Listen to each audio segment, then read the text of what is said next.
On Thursday, the CDC published a comprehensive report on the mental health of American children.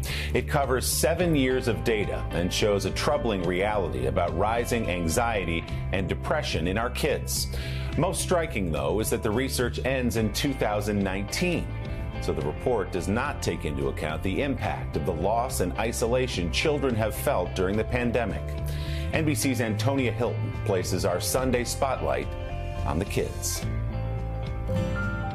As the country tries once again to inch toward a sense of normalcy, doctors and parents are just starting to see the toll the pandemic has taken on children long term. Even the kids who seem all right often aren't. And she stands against the lightning and the thunder. Sydney Jackson is the senior class president and star of the spring musical at Woodlands High School in Hartsdale, New York. She's always loved to perform, but when the pandemic took her off the stage, her world shrank. Emotionally, how did that affect you?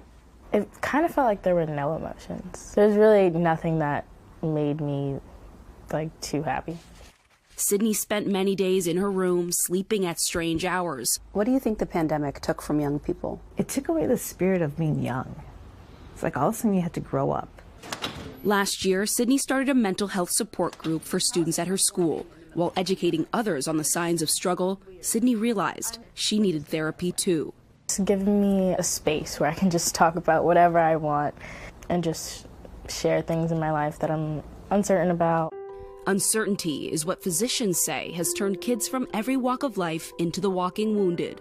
In February and March of 2021, ER visits for suspected suicide attempts were 51% higher among girls ages 12 to 17 than during the same period in 2019. Doctors estimate the U.S. needs 47 psychiatrists per 100,000 kids. That's 4 times what was available in 2020. My daughter goes on Zoom. Child psychiatrist Dr. Jonathan Slater says his work is overwhelming. Sometimes I think I need to split myself in 3. I can't handle all the calls. There's tremendous wait lists in our hospital, private clinicians, clinics for kids that need to be seen. Does our society pay enough attention to kids? Definitely not. That's been the biggest failure of the approach to pandemic.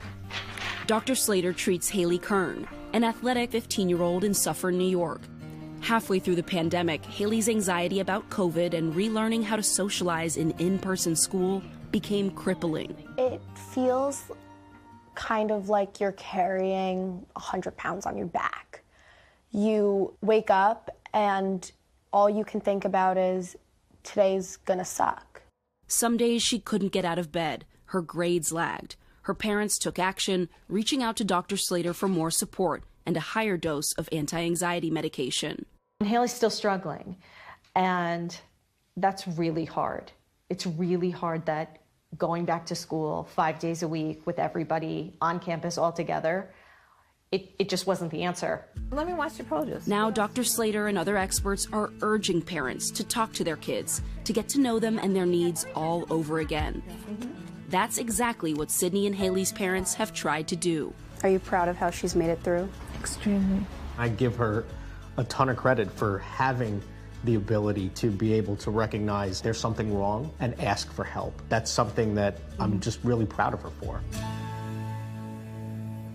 Antonia, thank you very much. We will have much more on the state of the pandemic 2 years in all week in our series, The New Normal, across the platforms of NBC News. Hey, thanks for watching our YouTube channel. Find your favorite recipes, celebrity interviews, uplifting stories, shop our favorite deals, and so much more with the Today app. Download it now.